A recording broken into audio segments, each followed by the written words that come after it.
Hello, everyone.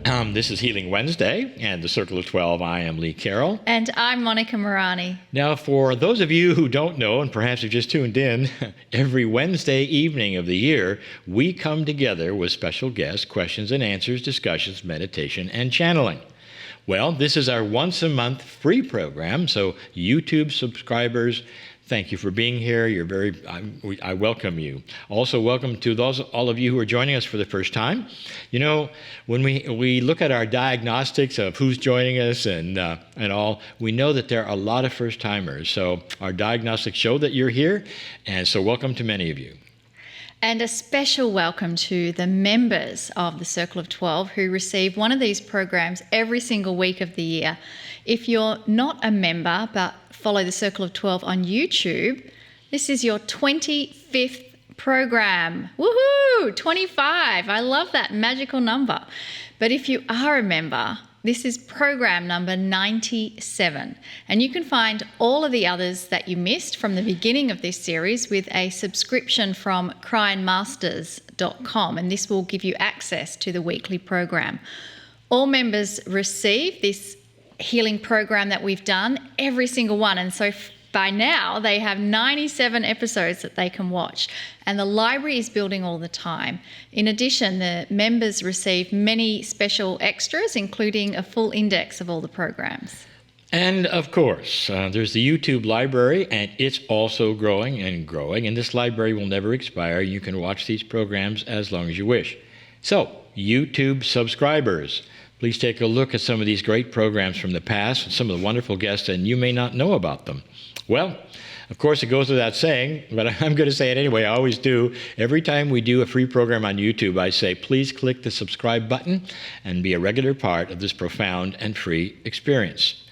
Monika and I have been working on something now for months, but until now, it's been a secret, and we've not mentioned it at all on the free YouTube Wednesdays, and we wanted to let you know about it. We are starting a Kryon online school to teach many of the things that we used to feature during our weekly conferences all over the world, which we are no longer doing. And in addition, we're actually able to go even deeper, and some of the more profound esoteric concepts are now available that it was impossible during a seminar. And since 2020, the way that Lee is presenting the Kryon work has completely changed. Instead of traveling to live events every single weekend, and then we would present overseas in places like South America, Australia, New Zealand, and Europe, synchronicity has led to the creation of this amazing Kryon studio. And I must say, Lee just loves it. It really serves his geek nerd self that just thrives in this studio environment. However, there's more to it than just him loving the nerd self of him thriving. Healing Wednesday is possible because of this new normal that's been birthed. And there's so many subjects from Kryon that Lee simply ceased teaching when we stopped that enormous amount of traveling that we did. But now, because of the studio, we have this amazing opportunity to continue teaching these things online, and we can actually develop them into this incredibly in-depth level and deliver them to you in a very intimate way. And that just would not have been possible during our live weekend seminars. As Lee mentioned, we're creating a Kryon online school, and the school is called Chrysalis Academy, named for the well-known transformation of a caterpillar to a butterfly. Now, the very first course Monika and I are going to teach together is about core spiritual truths. It represents some of the most powerful and profound sacred information which was first taught to humanity from those who gave us our spiritual DNA. On the big island of Hawaii in 2017, something really amazing happened to me. Kryon in Channel revealed how the grand truths of God were taught in Lemuria, ancient Lemuria. I've been waiting for over 5 years to teach this subject in a way that it was meant to be taught. And finally, the syllabus is pouring into my life for the construction and the teaching of this information. Now, some of you may have actually heard of it if you followed Kryon, and it's called the Lemurian Teaching Wheel. The Lemurian Teaching Wheel. This is something we have endeavored to teach since 2017 a few times in special conferences in the past 5 years. But Kryon never gave me any added information beyond that was given in 2017, and I knew there was more. So we stopped teaching it, and I waited. In these lessons, there's a great deal of information about the core truths that now have been revealed, about the Creator, and how the concepts were actually taught. These are beautiful truths that I wish I had learned in church, or at least had been offered when I was a younger man by somebody who knew them and would give them to me. In order to correctly actually convey these wonderful sacred truths and the compassion and the love and the wisdom of how the Star Mothers taught, I get excited when I think about what is now available and what's going to happen. It's going to take over 40 lessons to teach.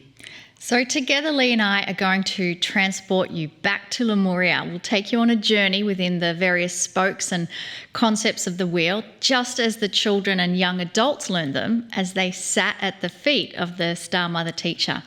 The Lemurian children and young adults, they actually studied these elements and concepts of the wheel for a period of about 12 years, and it gave them this incredible advanced conceptual awareness of their multidimensionality.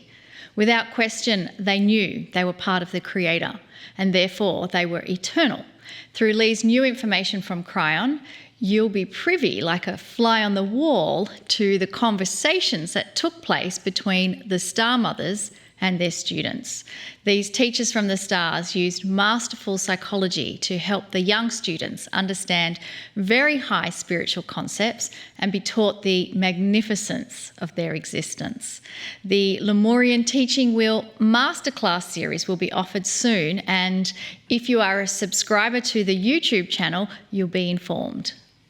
So now we'd like to move into another part of the program that we've recently started doing, and it's deciphering the messages from Kryon. What do I mean by that? Well, Kryon often speaks in metaphors, and so we thought it'd be a great idea if we could start pulling out some of the phrases from Kryon and have Lee tell us what the meaning is behind the metaphor. And so the first saying that I'd like to do that with is this: the age of compassion is coming. It will rewrite and reframe all which humans think about and react to. I'm going to say that one more time. The age of compassion is coming. It will rewrite and reframe all which humans think about and react to. I love that phrase. And Lee, can you tell us more about the meanings behind it? This is always fun for me to try to explain what Kryon has said in one statement, because it has such an impactful background leading up to it. This statement is really a statement from Kryon about our future, and one that's not actually that far away.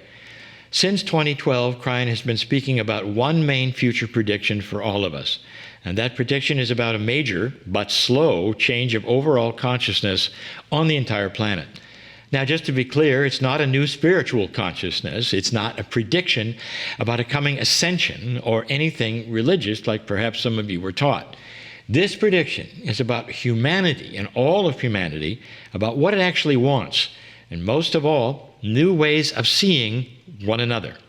It's about a very slow manifestation of kindness and compassion on the planet, which will result in new ways we do just about everything. Here's something else. It's not yet here. It's not here, but it's starting. It's starting. My teaching and Kryon's recent channeling have given a great deal of current events evidence on that very thing. Now, I'm not going to take you back through all that right now, but what's actually important to us now and what we are expecting of our governments, that's what's important, what we're expecting of our governments and our institution, all of that is starting to change. Now, they're not changing. It's our expectation of what we want from them that is changing, if you've noticed. There will come a time when we simply won't elect leaders who lead with bravado or anger toward others or toward themselves. We'll look for compassionate leadership. It'll show, since the old energy will really start to slap you in the face where it never did before. This age of compassion is also about awareness. An old energy planet didn't react to unkindness or lack of compassion. In fact, it was actually expected. Now, there's a very slow awareness involved in recognizing the old ways and rejecting them. This has so many facets, and really it's a big subject, but it's everywhere, even in small things. Are you beginning to recognize fear-based reporting of any kind, anywhere? It's on commercials, it's on the news, it's even in New Age podcasts, folks. It's a way of getting attention, a very old way of getting memberships and subscribers, on and on. It still works. Have you seen it? Does it suit you? Or would you rather have uplifting communication instead? Believe it or not, there are actually very good ways of reporting current events without scaring everyone in the process. Believe it or not. When this compassionate change happens, you'll be attracted to it. I am already. I think many of you are, and you look for it. That's just one thing. How many people want war? Raise your hand. We now finally are beginning to understand that we don't have to have a full-on global war. We can disagree and we can work it out. All of the old predictions told us that we had to have one. Did you notice? And even to expect one. That's just part of, what I was taught. This very expectation is starting to change, and we are now seeing the prophecies of our planet's indigenous that always told us that this choice right now was always available. Wow, these are the attitudes that will change, and this is what is coming. Investing in peace instead of war is just one big item, but it's a big one. Did you see how this is empowering us? Did you see how this is an empowering prediction for us? It's not here yet, folks. It's slow. But many are already feeling it. I love that we're feeling it, and we do have a bright future. That's the take-home message I want all of you to get from that explanation. So we want to do one more phrase from Kryon, and it's this. Gaia is in service to humanity and changes itself as your consciousness changes. I want to read that one more time because I love the expression. Gaia is in service to humanity and changes itself as your consciousness changes. What's the explanation behind that message, Lee? Well, this is controversial only because of what we've been taught over and over about the planet and the environmental changes that are going on. Listen, we all want to be green, and we all want to stop anything that hurts our beautiful planet. It really doesn't have to do with that.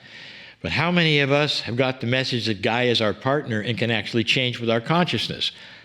That one wasn't given to us. That was given to us by the indigenous, which we pretty well ignored. In other words, it may actually reveal, if that's true, how we can have better help from the planet to clean it up. It also, at the same time, we can obtain what we need, working together. Now, that is a new concept for most of us. Do you remember being told that perhaps there is sentience in Gaia? Sentience. Now let's stop and define that word so everybody knows what we're talking about, and it may surprise you. Sentience is, quote, the ability to sense and feel things. Is our planet an it or a who? Wow. Now let's stop again. Let's examine what the indigenous of the planet have told us. Just about all of them. No matter where they are on the planet, they didn't even know each other. They're giving us a very similar message. That Gaia is alive. Question, when food, rain, or direction is needed from Gaia for them, is there a process? And did it work? They'll smile and say, Gaia, the consciousness of the planet, is our partner to all that is life here and that all that exists here. Are you aware that many scientists and biologists believe that the cures to many of our current diseases are already here? Where are they? They lie in the forests, in the herbs, and even within the insects and the animals that we don't study much for that purpose. They're in the oceans, within the life that we also don't study much for that purpose. Without the designed chemistry that we depend on, I wonder if we can go to perhaps natural cures that have been there all along. That is a new paradigm. But it's all part of the life force of Gaia that is our partner. Gaia. That's the expression many of us use for our beautiful planet, has a type of consciousness of its own. It knows us. There's so much evidence that it changes for us and works with us. After all, it feeds us, it clothes us, it gives us oxygen, and all of that is there. I wonder, is that just a big coincidence of nature? Or are we partners? Is photosynthesis a random accident of evolution? Photosynthesis, by the way, is the reason they're here. Or is it a plan? In addition, geologists show us that the past is filled with constant giant upheavals of our planet. Nobody could exist with that. But today we have a very quiet Earth. We couldn't live without that. Could it be that the indigenous were correct? We can actually communicate with Gaia. If so, how? Now, for me, and what Kryon tells us is with love and respect for all life and an acknowledgement of the life force of Gaia, the sentience of Gaia. And what comes back in return is something unexpected. Rain, when there wasn't any predicted. Reductions in wind force when it wasn't really predicted. Crops that grow far better when a high consciousness is involved. It goes on and on, back to the indigenous. Consciousness is the key to changing physics.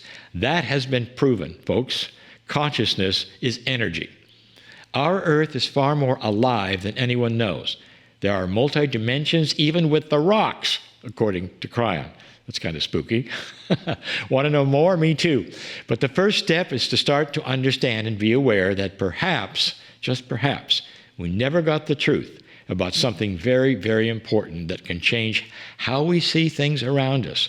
Gaia, our partner on this planet, knows we are here and works in many ways to help us. Let's help her in any way we can.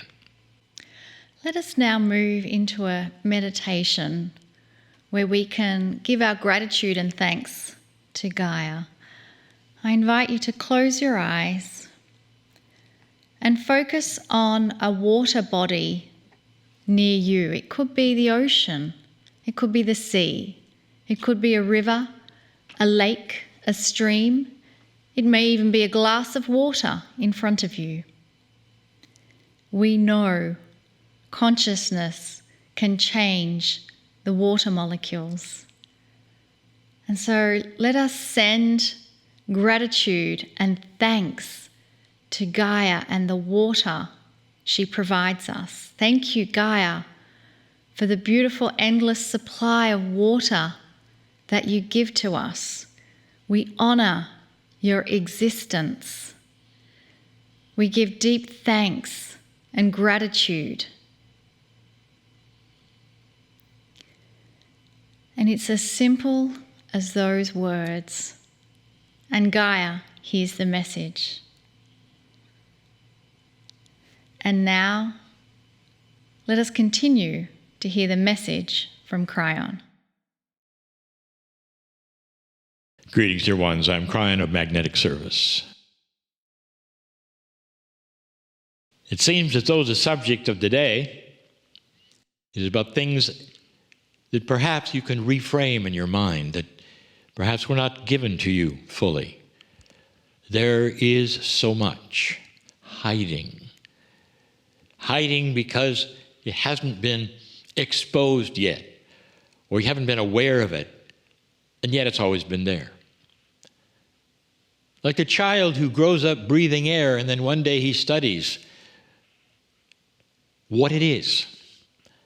He took it for granted and nobody told him about the molecules in the air, where they came from, and the symbiotic relationship with the rest of the planet. It was just air, he breathed it. There are many things like this. I'm going to give you a metaphor today, and it's one that some of you, most of you, will understand and have seen. You'll understand also as we go what the metaphor eventually is about and what it means. We have done the circle of 12. We're going to do it again today. And what this circle of 12 actually is about is you discovering the bigger you. Even religious leaders, spiritualists, have put God on one side of the veil and you on the other. And there are all kinds of processes that somehow then allow you to touch that face of God in some way that is not here. It's across the veil.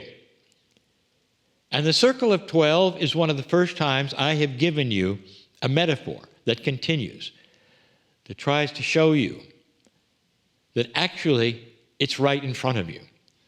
That veil is actually the bridge between you and the bigger you, your soul.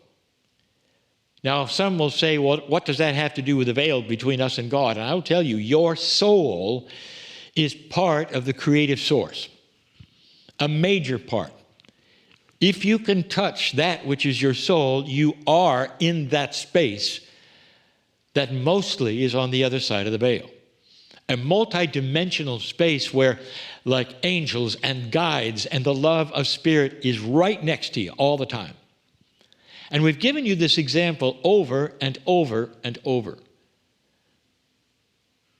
That really, truly, spirit sits on your lap. But that hasn't been the paradigm, has it? Let me show you something. I want you to visualize with me something that most of you have seen.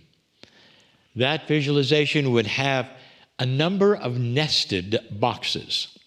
Now, sometimes you will see this, depending on your culture, in decorative boxes that are nested, one smaller, one smaller. You open one, there's another one, it's smaller. Open one, there's another one.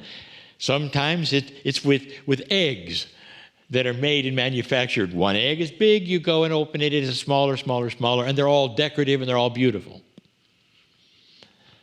So visualize that for a moment because you've seen it. When you get to the smallest one, it's cute. It's fun. Wow, I went through 10 of those to get to this cute little guy. I wonder if he knew he was really in there, if he could talk. So here is the first part of this metaphor. The little box, the littlest one, nested in there, all put together with all of them assembled. That little one is you. You have no awareness of the box around you. It's in the dark, of course. And if somebody told you there was a bigger box you were in, you'd go, I'm not really sure. I'm not sure that you're right. But if there is, it's the veil and God is on the other side. Well, then they'd say, well, not exactly. There's a bigger box around that. What could that mean? These nested boxes are an awareness.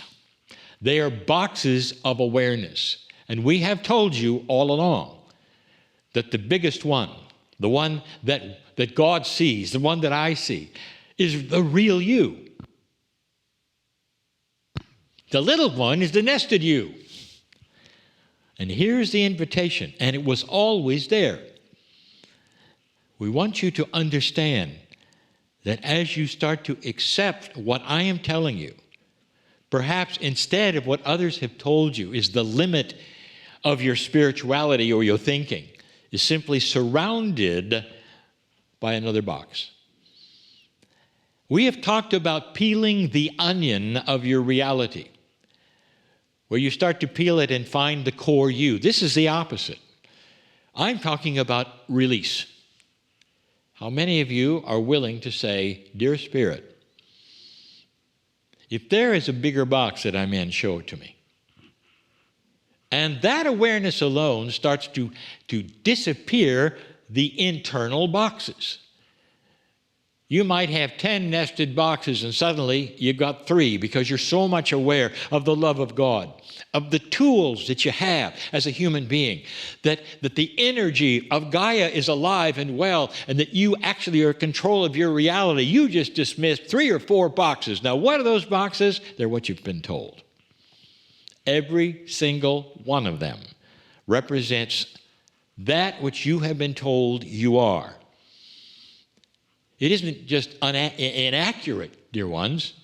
Some of that was on purpose. Some of it was also the best that humans had at that moment. But it all told the story of a great big God and a very small you. That part was correct. But no connection. A wall between you. That's what you were taught. If you are involved, perhaps, and invested in in some of that which is the organized spiritual systems of the planet, that they will tell you right away, you're small. You're not supposed to be able to touch the face of God. You're not worthy. And so they have all manner of rules that will then help you be worthy, or at least come to God not filled with unworthiness. You start listing them. What do they ask you to do? What if I told you those are boxes? Those are boxes which keeps you from seeing the big one. And you start disappearing them and disappearing them. And you get to that place and you say, what if I could cross the bridge to the real big one? And that one is the soul. Now let me tell you something else about this metaphor, which is magic. As you start to then dissolve the boxes around you, you become the box around you. You get bigger. So a nested set of 10 becomes a nested set of 5. Because the box in the middle is starting to dissolve the boxes around it, and it's getting bigger and bigger and bigger, and now you've got perhaps just one. Welcome to the circle of 12. So if you followed this, here you are, a much bigger box, nested in one other. There's the soul of the human, which is the big one, and you, the one that's in 3 dimensions that you know well. But you're very close, and you can feel it. You've dismissed all the limiting things that you've been told, and here you are. Crossing that bridge is something we'll do today, and we do it every single Wednesday, and we've done it for almost 100 episodes. All the time, this has been the metaphor of you touching the bigger box. But more than touching it, what happens to you, and I'm going to paint you a picture. When you cross the bridge, that 3-dimensional box is dissolved temporarily. You have to live in 3D. That's who you are. But it doesn't mean that you can't meld with the bigger one or go there anytime you want. Crossing the bridge, going back and forth, finding out some of the most beautiful things that Spirit, the Creator, has for you. Basking in the love that has always been there, without rules, without things you have to do to deserve it. And you start to understand the real picture. The actual core truth is this: God is in love with you and created you in love, and has given you free choice to find that. Not a bunch of rules that say that you're not supposed to. Not a bunch of rules that say you're unworthy. Not a bunch of rules that say that you're doomed as you're born. That was never, ever the core truth. That's the humans making their truth apply to you. That's all human stuff, dear ones. That's humanism 101. Punishment, reward, bad, good. All of those things have nothing to do with the love of the Creator for you. So here you sit and stand, perhaps on the bridge. Perhaps you finally understand that bigger box is you in an alliance with the Creator, your soul. That is the truth.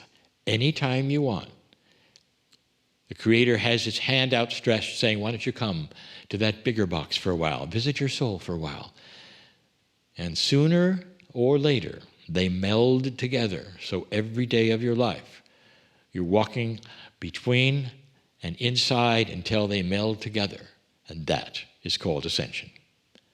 This is where you are right now. In the scheme of this planet, you might say in the planning that you set up a long time ago before you got here. What if this was all true? I want you to sit and feel that love I'm telling you about. Tonight, a little later, we'll go across the bridge. I'll take you there again. And so it is.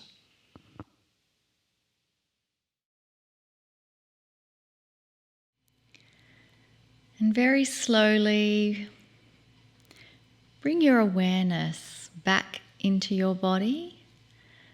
And if you've had those magnificent eyes of yours closed, I invite you to open your eyes.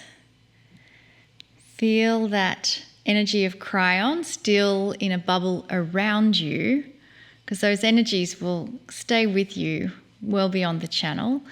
But I'd like to bring our awareness and our attention to our next two guests this evening. We are in for an absolute treat because we have joining us tonight Michael Sandler and Ruru. And I want to make sure they're there on the Zoom feed with us. Michael, are you there?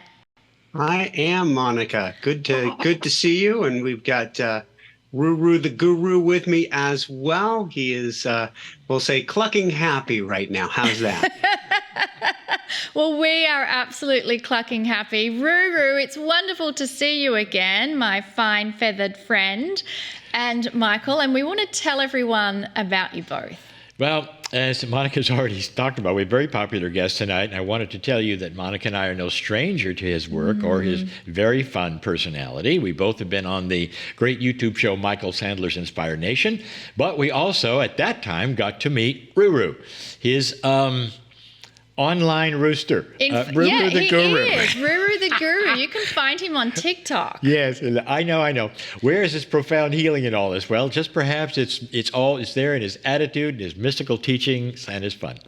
Now, Michael Sandler is indeed a mystical teacher and the host of the massively popular Inspire Nation show. It is transformational, self-help, spiritually focused YouTube channel. This incredible podcast has radically transformed the lives of hundreds of thousands of people worldwide, producing over 2,000 shows. I mean, we're getting ready to celebrate 100 episodes of Healing Wednesday, and he's done 2,000. This is someone prolific in assisting us in this shift that we're in. Now, his best-selling author, he's a speaker, a coach. Oh, and Ruru is also well and truly in there as well.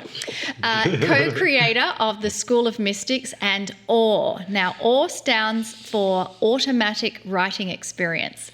He's a former pro athlete, a near lifelong meditation practitioner, and it was 2 near-death experiences, which we also call NDEs, that completely transformed his life.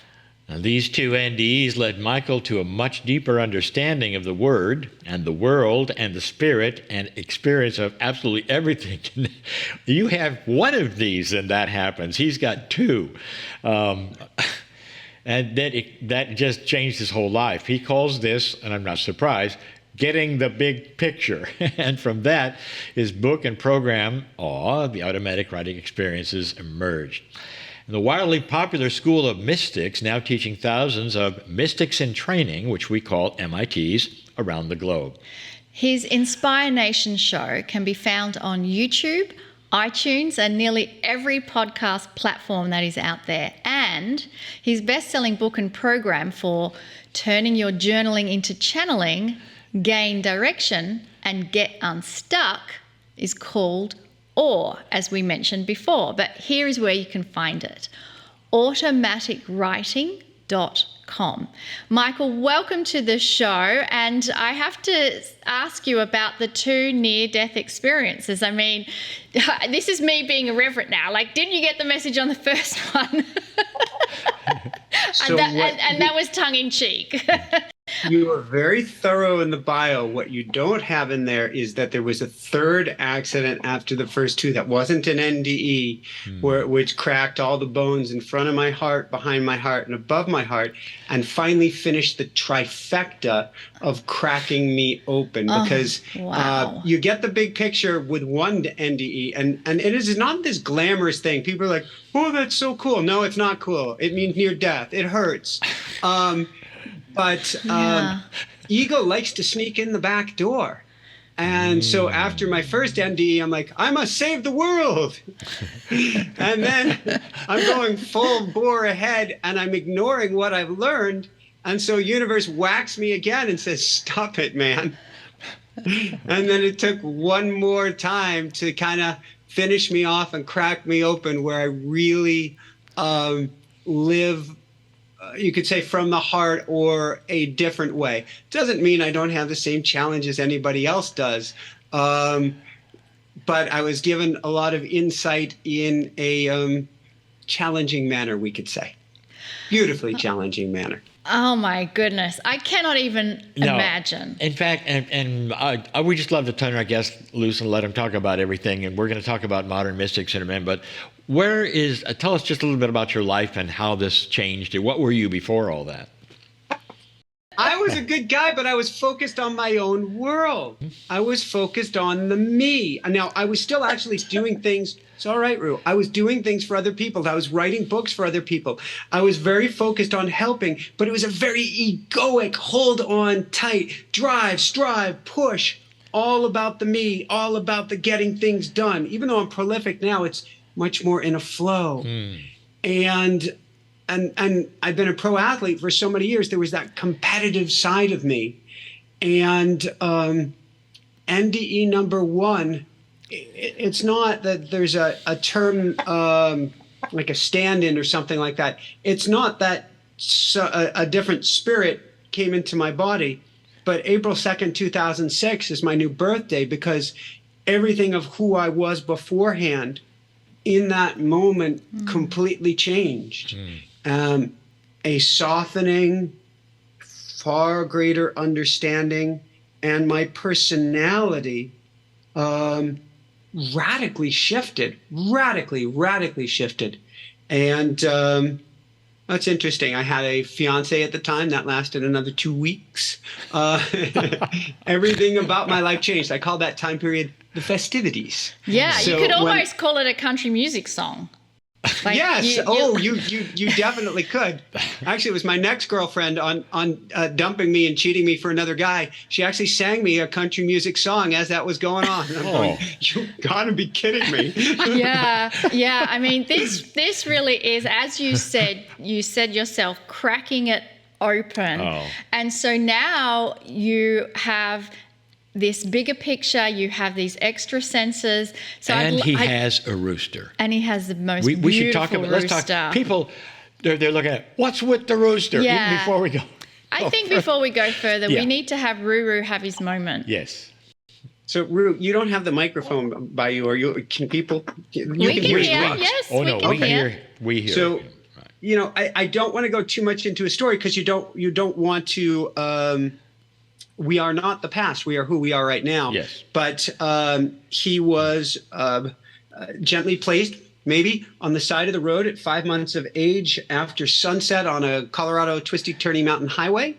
And we came along, my wife and I, after a sunset, and got to rescue him. And that was well over 2 years ago now. He is a sacred member of the family. He does almost all guest meditations with me, which is why he's Ruru the Guru. He is energetically, if we think of a cat as energetically sensitive, we would think of a cat as completely numb compared to how sensitive Ruru is to people's energy. So if Jessica and I go to hug upstairs and he's downstairs in his bedroom asleep, all of a sudden, because he has more vocalizations than cats or dogs, he will make the hug sound. It's this love sound. And he pushes his tail down as he does it. If I'm downstairs or upstairs and he's on the other floor and I have an oh no thought, just a thought, he will start screaming.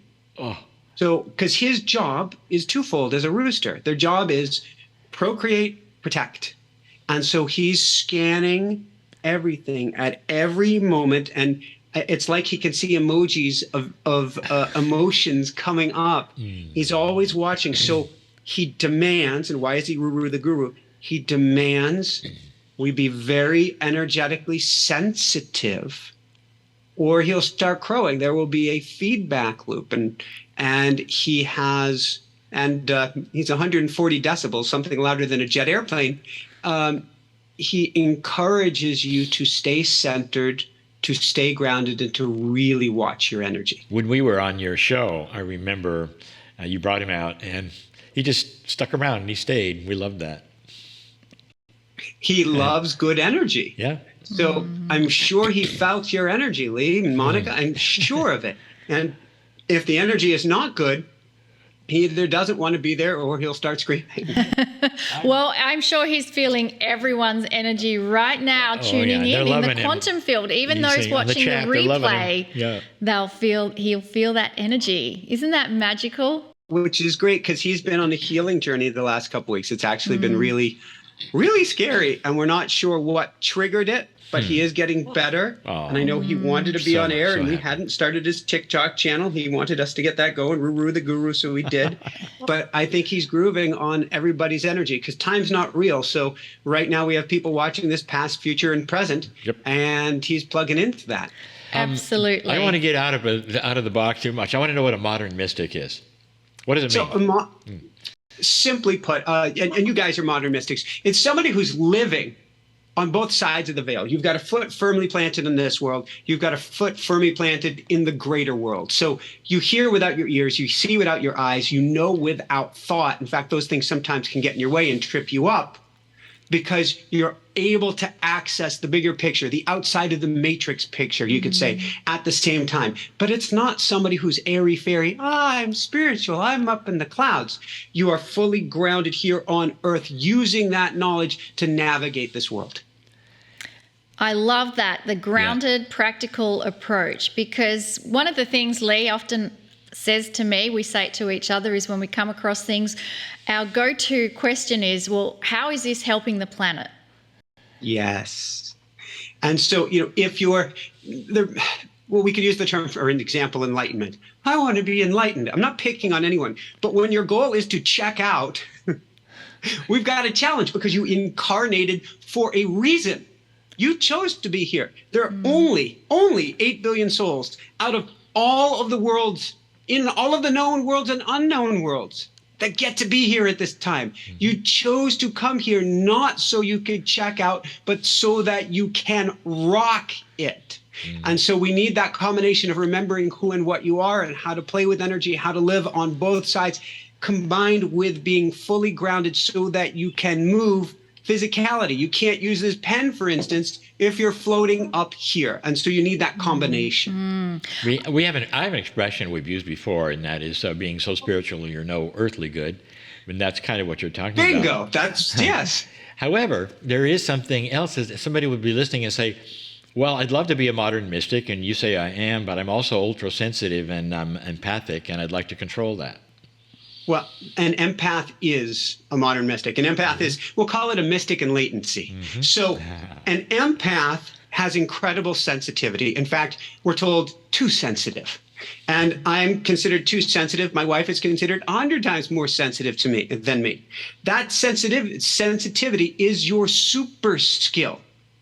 That is what's going to help you to be a mystic because you're seeing beyond the senses. You're feeling beyond the senses. You're going up next to somebody and going, or you're going up next to somebody going, hello.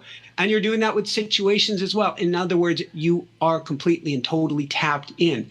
All we need to do is, rather than push that back under the carpet, which this modern society tries to say, it wants you to toughen up. It wants you to be an island. It wants to numb you up in any number of ways, or at least fear base you up so that you numb up.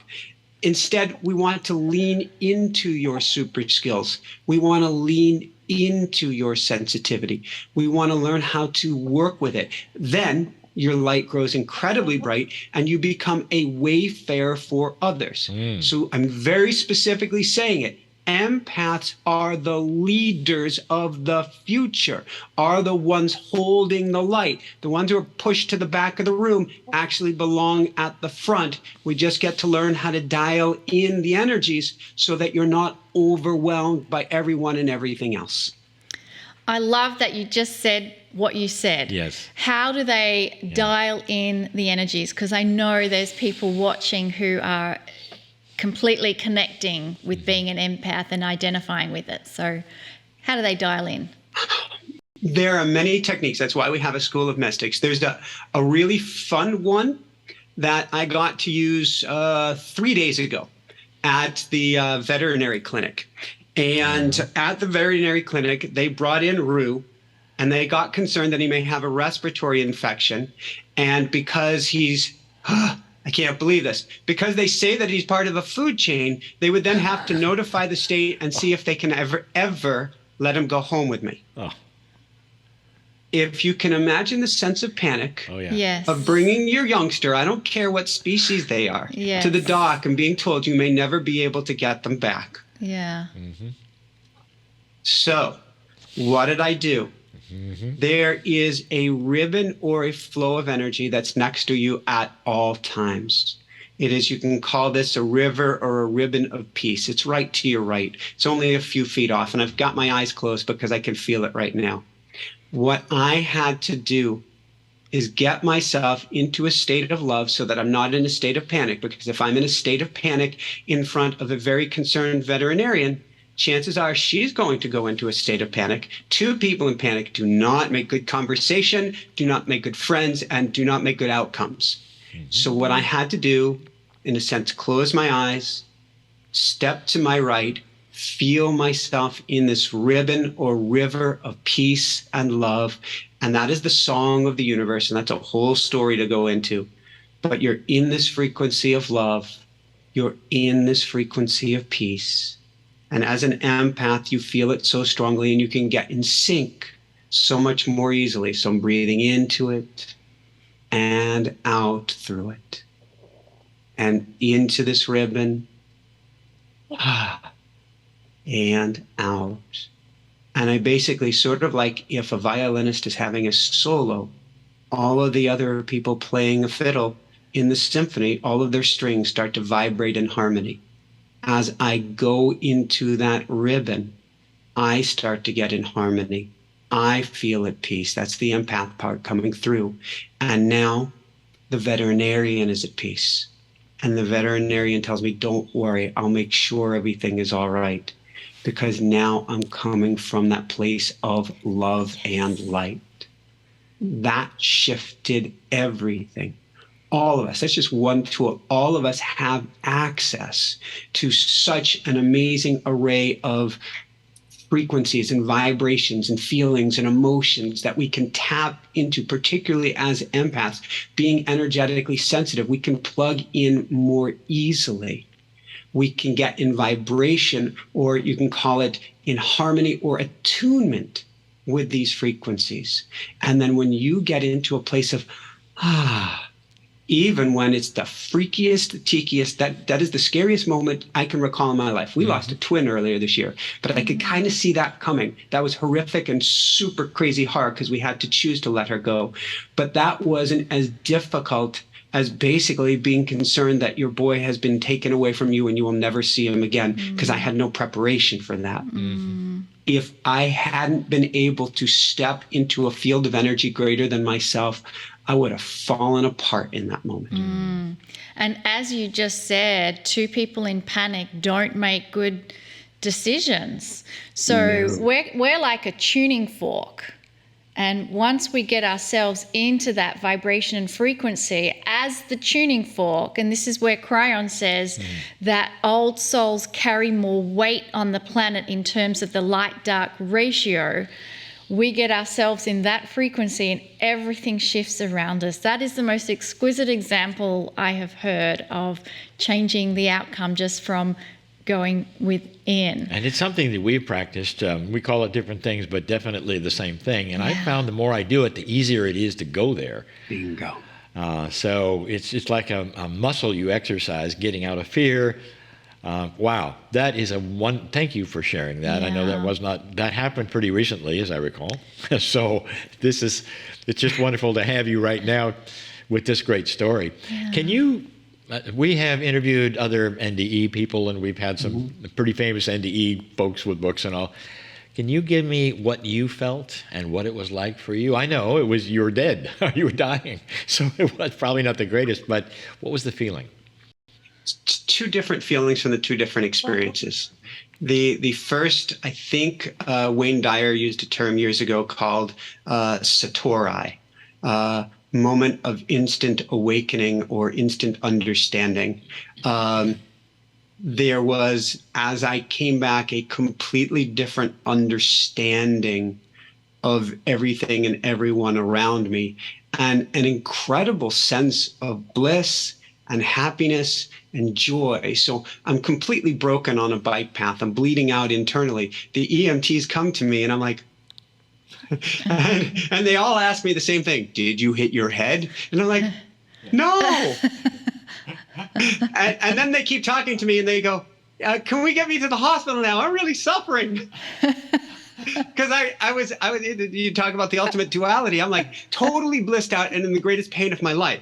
So that was experience number one. Experience number two was in many ways more profound, but it required a big decision. I made a decision to come back. I made a decision. I had my wife by my side, and I had just told her, let's have kids, which is now 7 or 8 years ago. We had 3 miscarriages and blah, blah, blah since then. It took a little while. But I had to choose to come back. I was completely racked in pain. It took, I think it was an hour before the emergency crews got there, or maybe it was half an hour till they got there, half an hour till they helicoptered me out. My blood pressure had fallen to 0. And what I had to do to stay alive was, it was a Lake Tahoe sun above me. It was so incredibly bright. And so I can't say that that's the tunnel of light, but I was breathing in light, sending out love. In other words, not for myself. Breathing in light, sending out love, breathing in light, sending out love. And it kept on elevating my state up and up and up and up, that it almost in a weird way didn't matter that my heart wasn't able to pump any blood around. I wasn't going anywhere. At the same time, I was getting understandings of the universe that I'm still probably interpreting, not the right word is interpret, breaking open to understand today, that were coming through as I was breathing in that light, sending out that love at a very, very high vibration. From your standpoint, I love this. It's so different from so many other. I think every one of them is unique. Yeah. Wow. And I want to ask you something else as it like turn the page. Where do you think, do you think there's a shift going on the earth consciously? I'm both excited and it's extremely harrowing. It's sort of like going through this experience with Rue. I know he's coming out the other side stronger, or the experience we've had with our miscarriages and everything. We know we would come through stronger, but in the moment, because humanity doesn't understand time, I can't pretend that I know it any better than anyone else. It feels so freaking real and raw and painful and scary. And you're going, people are doing what? They're saying what? And now what? But it's happening. If you can step back, it is such an accelerator right now. You go from your, what is it? Your Stone Age to your Bronze Age, or your Gold Age to your agricultural age, to your industrial age, to your information age. And all of a sudden, the ages are now in days or weeks rather than millennia. There is such an accelerator right now that you can't help but say something is coming, something is happening. And it is in the milieu, it's in the consciousness of people, meditation and vibration and energy and universe. There's a reason that everybody is starting to speak the same language, even if it appears that there's a greater polarity, a greater me versus you out there today than ever. To me, that's the last gasp of, we can call it the old guard, or we can say there is one human beingness on the planet. There's only one human. I'm a cell of it. You're a cell, Monica, Lee, you're a cell. Everybody listening, you're a cell. There's one human being, and it is the egoic mind of the being, the fear-based mind that wants to keep us under the table, wants to keep us small, and is creating all of this divisiveness right now to try to keep us in our status quo. But the ego never wins, and the heart always wins. We can have it the easy way or the hard way. That'll be determined which we get. In my case, it took several cosmic 2x4s the hard way My goodness. for me to Yes. submit. I surrender. but I'm convinced we're going to make it through this. We're going to come out the other side. And as almost every great teacher is saying during this time, the job right now is not being out there. Not that there's anything wrong with doing the work on the outside.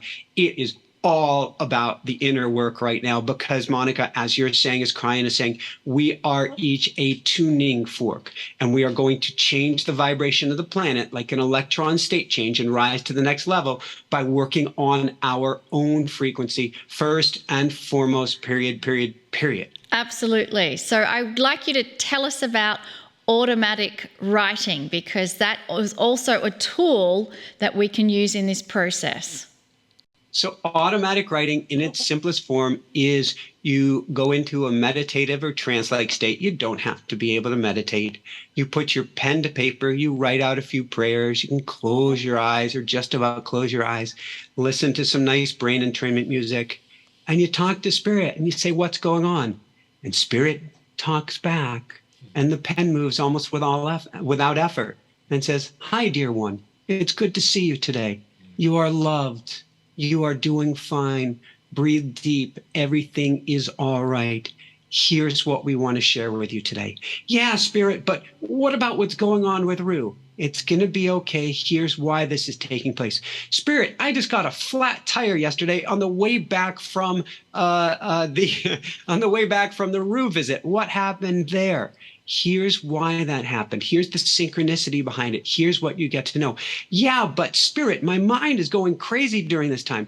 It's okay. Here's what we want you to do. So you get guidance, you get direction, you get a GPS, you get high-level understandings, and you're no longer, this is the life of the mystic, you're no longer just living in this fear-based world. You now have instant communication with the other side. The cool thing in automatic writing is you don't have to be a writer. You don't have to know how to write. You don't have to practice journaling. You don't have to be a medium or psychic or anything.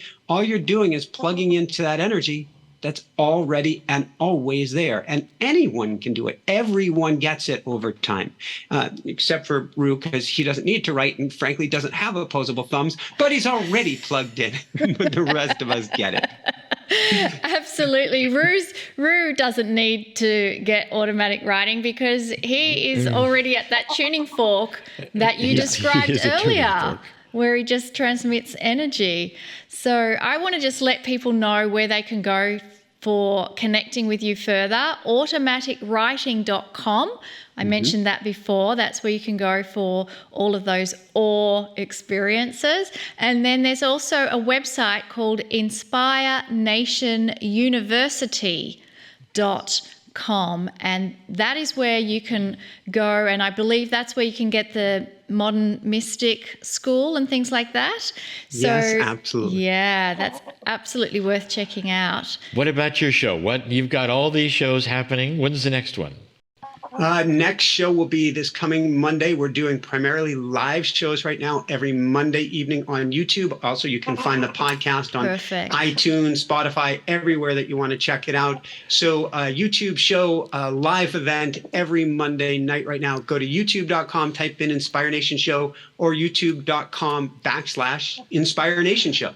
Inspire Nation Show is that exactly what we've just experienced with you. It's inspiring, it's uplifting, and what's amazing, Michael, is your joy factor through all of this. Fun. How important is joy for you? It's everything. I mean, it's okay. So I've got a 12 or 13 week old upstairs, and I'm probably making way too much noise. Sorry. When she wakes up and she opens her eyes, I know, Rue. She opens her eyes. All of a sudden, she is got this beaming grin coming from the universe. It's not coming from us. She is the pure joy that is the love, that is the light, that is the everything. It's our job in whatever way it looks for to you. I'm a woohoo guy. You don't have to be that. Joy is whatever it looks like for you. But plugging into that energy, to me, is everything because it shifts everything. I know, Rue. About 30 seconds here, good boy. He's ready to fly. He's so energized. Well, we are also Yeah. equally energized. Yeah. We have come to the end of this segment, but it has been so wonderful chatting with you. Yes. Thank you so much.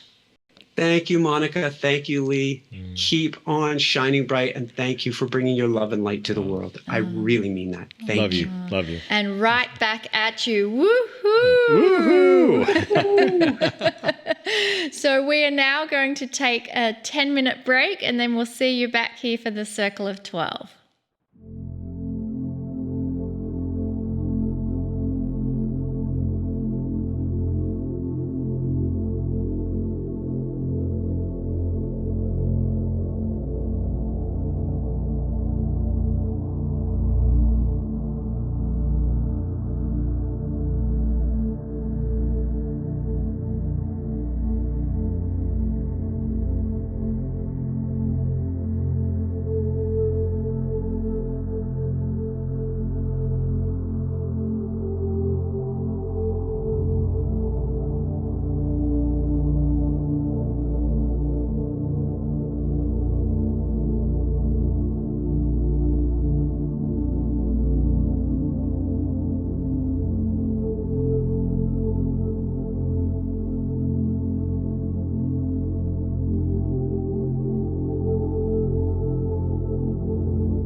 Welcome back from the break, everyone. Loved Michael. Thank you. Inspire Nation. Thank you. I love his enthusiasm. Well, and who wouldn't? He's like infectious joy. The woohoo thing is pretty good. He has like a joy factor that Yes. is off the Richter scale. It truly is. So I hope you liked that part of it. I did. I certainly did. Absolutely. Michael was just such a treat to have on our program. So I know we said thank you to him, but thank you again. Well, it took all 10 minutes to recover from the frivolity and the fun. No, and the wisdom. Thank you. Absolutely. And in case you didn't notice, joy is healing. Yes, absolutely Yes. healing. And that's what Yes. we've been teaching all along. Absolutely. Well, it's time again to do what we're calling Miracle Moments. And the program you are watching, of course, is about healing. And, we really want to honor all of those of you who need a healing right now in whatever form. So we're inviting you to participate in this week's Miracle Moments, where we all come together to help others and ourselves. I'd like to ask Monika to continue now to lead us in a profound time of thanks and meditation. Our members have a place where they can submit prayer requests and have people come together to send them energy and love and benevolence. And we want to honor all of those who have made those specific requests, as well as honoring everyone on the planet who needs help in some form or fashion. We all can use a helpful hand and a hug, a smile, a wink, a moment of kindness. And so that's what we'd like to do in this space as we prepare for that circle of 12. And I invite you to close your eyes and place your attention, your awareness, your focus on what is happening internally for you right now in this moment. Are you able to find that place of peace, calmness, tranquility? A place filled with gentle love, support, wellness. All of those things exist within you. And if you can find that place within you, just feel, sense, or imagine it now radiating out from your body. And the more you can feel into that radiance, the brighter and more luminous it becomes. And so now I ask you to think about all those in this moment joining together that are radiating and can feel their luminosity expanding. And eventually all of that luminosity is going to continue until we start melding with each other's bubble of radiance. And as we continue feeling and sensing this melding of this luminous, radiant bubble of peace and joy, eventually this bubble becomes so big that it blankets the entire planet. And so just from this very visualization, this feeling, this sensation that we have with each other, we've automatically created a blanket around the earth so that everyone who needs our help on the planet is also being wrapped, surrounded, hugged by that blanket that we are existing in. All those who have submitted a prayer request, both past, present, and future, are being wrapped in this delicious blanket of love, joy, peace, benevolence, and compassion. And so I just remind you that you are included, because this is the oneness that Kryon speaks about. That what you do for each other, you do for yourself. And so with this energetic posture of peace and love, we can now tell Kryon, indeed, we are ready to come a little closer.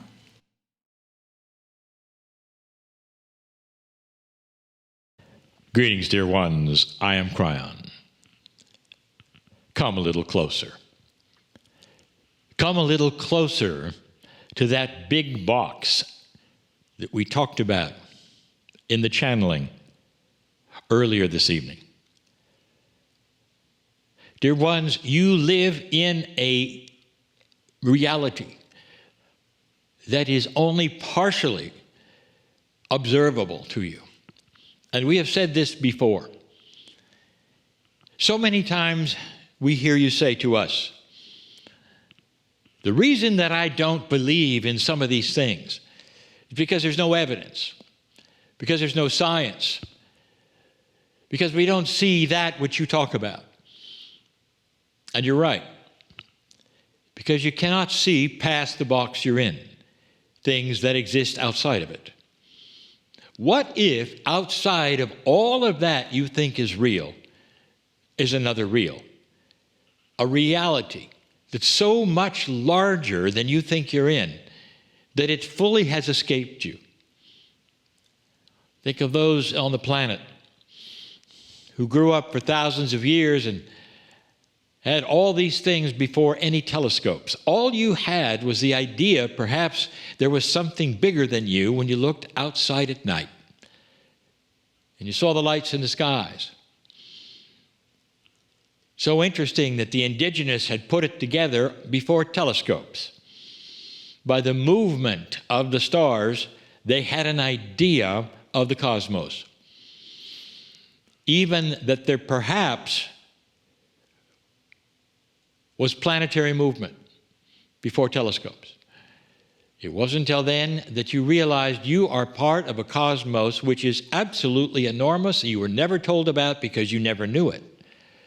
But after the discovery, now it has changed the paradigm of everything, of how you look at everything, where you want to travel and what you want to do as a culture, as a planet. That's what I'm talking about. What if all of this has been hidden from you to such a degree that so many on this planet still think that there's only one tiny box? They're not even aware of the nesting of the boxes. And we speak now, of course, of the channel earlier. I'm going to do what I always do. I want to walk you through a scenario. And when I do it, I'm going to say to you, is it real? Is it not real? When we started these Healing Wednesdays, this was always the subject. A full explanation of what the bridge was, a request for you to visualize going across it into a different land. And the more we did it, the more we were onto perhaps a path that you were starting to understand. So we skipped a lot of that. And we went right to the bridge so often. But I want to again say it. These people, human beings, lovely human beings, who are interested enough in themselves to watch this and to listen to this, are beginning to know about the bigger box. But did I ever tell you what was really there? Why do you go there with me? What do you do when you're there past what I give you as a visualization or tell you what is happening? What else might be there? And the big question, do you ever do it on your own? I know that these particular episodes and these programs, these meditations that I give you on the Circle of 12 are exercises. They're exercises in awareness. Some still think they're exercises in imagination, not understanding at all that they're very real. The exercises in awareness The awareness that just perhaps everything that you are right now, where you sit, who you are, who you're with, what you do during the day, how you earn your living, how you work with your family, all the things that you love to do, all of that is in a teeny tiny box. And you call it your world. And now you're starting to see that that world of yours might include not only something much, much larger, but let's say the actionable item that you have is to go there and pick up things from the bigger you and bring them back across the bridge. Did you get that yet? I think most of you have. And the thing that this all has an energy of which runs through all of these things is the power of love. And it's the love of the Creator for you. We've said it so often, and there's been so many metaphors I've given to you that compares you with your children and how much you would love them. And we said to you, this is not that much different from the Creator and you, except that you're not the Creator's children. You are part of the Creator when you're not sitting in the chair where you are. That is a really tough call for so many human beings. You mean I'm actually part of God? Yes. Yes, you are. The bigger you is forever, always was, always will be. The spin-offs are the physical you, the temporary ones that you call human in your bodies right now that come and go on this planet for universal reasons. But the real you is the one that, for all these episodes, we've been asking you to touch. So you would know there is something bigger, there is something more, there's something for you. I want you now to come with me across that bridge yet again as we set up another premise for the month. The bridge is a metaphor, of course, everything is, for your permission to cross from the known to the unknown and go to that bigger you. Go directly to the big box and see what is there. So many of you have done that every time. I want you to come with me, take my hand.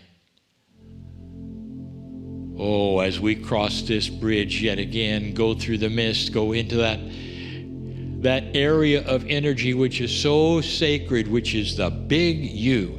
It has your name all over it. It has your energy all over it. It ought to feel good. Everything is safe here. You can do anything.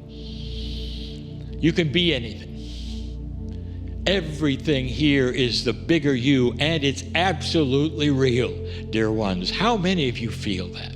That you can go inside to your soul. And for the moments in this multidimensional land, this world that you're in, if you wish, this is home. And you can feel safe. I said it twice. Because there are those who often never feel that way. Where everything is okay, truly. Where there is no death. And that everything you ever were part of remains here. And we have shown you that time after time. I want you to go through this doorway. It's a different doorway every time. This doorway is a different one from last month. Now it may look the same, but you're going to move through it like you move through a portal. There's only one doorway. It just goes to different places every single week. This goes to a very special room. It's different. It's different from any place you have ever been. It might be similar to the room you saw the Star Master in. This room is huge. It's enormous. It's beautiful, but you can't see the walls. What kind of a room could be beautiful without seeing the walls or what's on it? It's beautiful because it contains elegant energy of you. The room has one chair in the middle of it. It's enormous. You could think you're outside. Perhaps you could even see the stars if it were nighttime, but it's just that big. On purpose, the room is very, very large to contain you.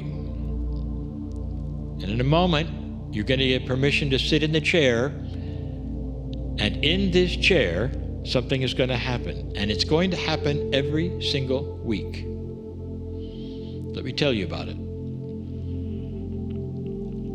The chair is called the Chair of Transformation. Now, what would call you to this chair to be transformed?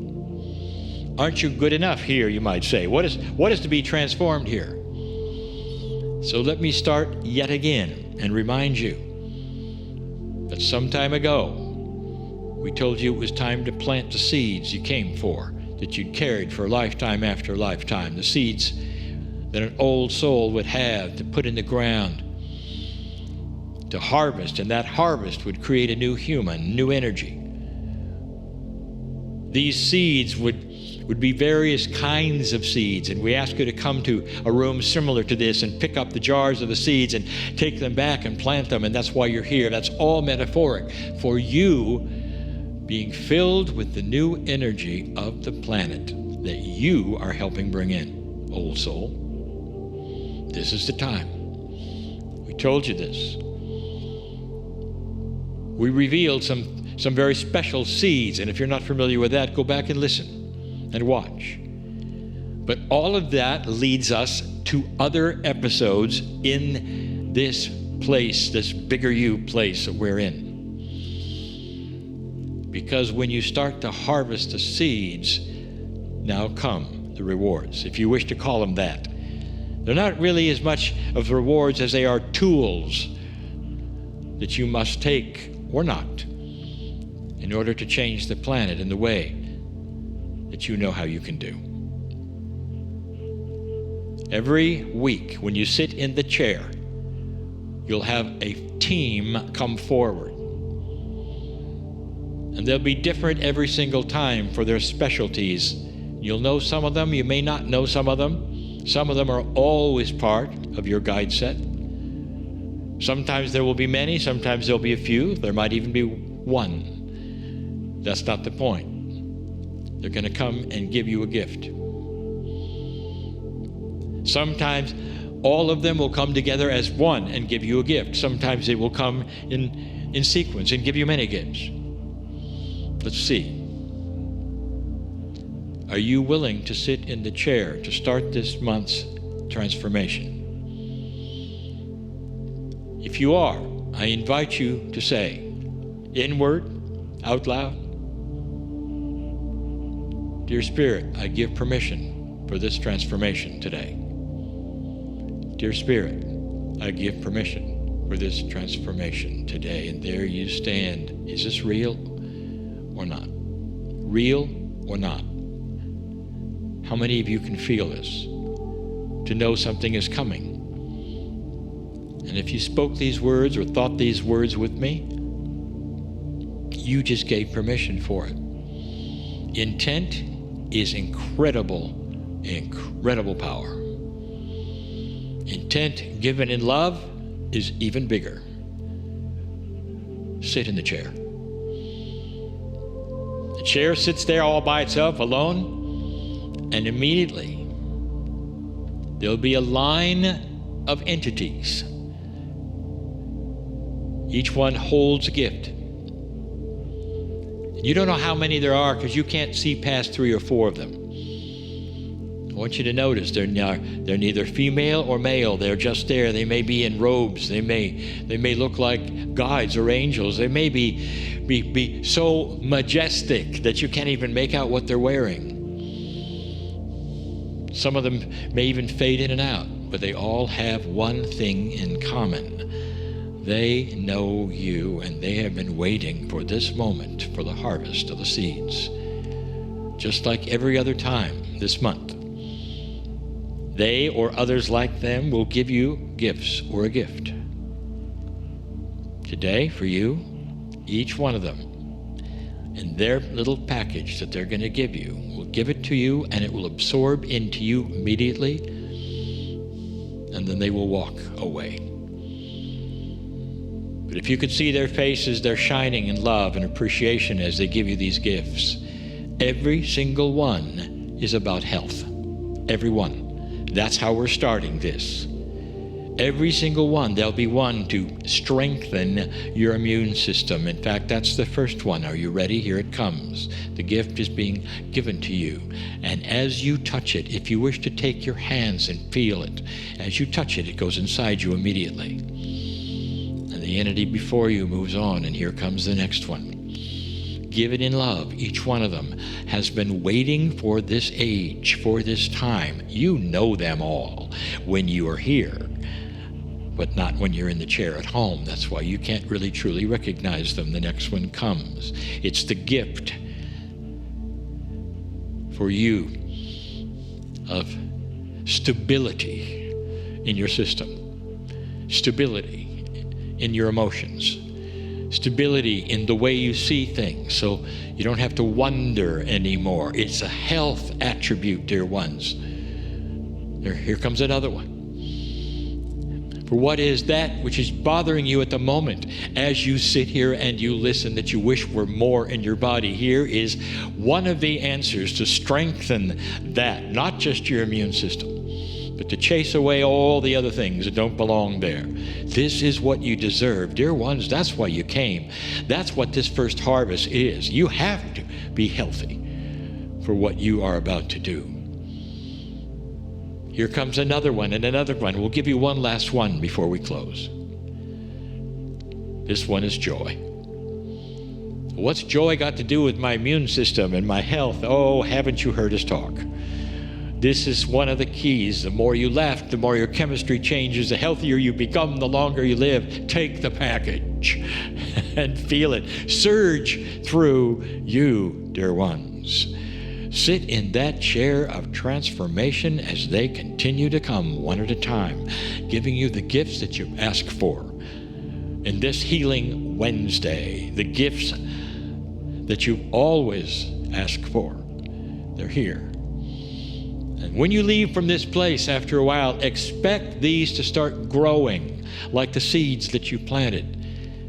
And you'll start to feel the result of this night if you understand it's real. I am Kryon, in love with all of you. Stay here, stay in this chair of transformation and be transformed. And so it is.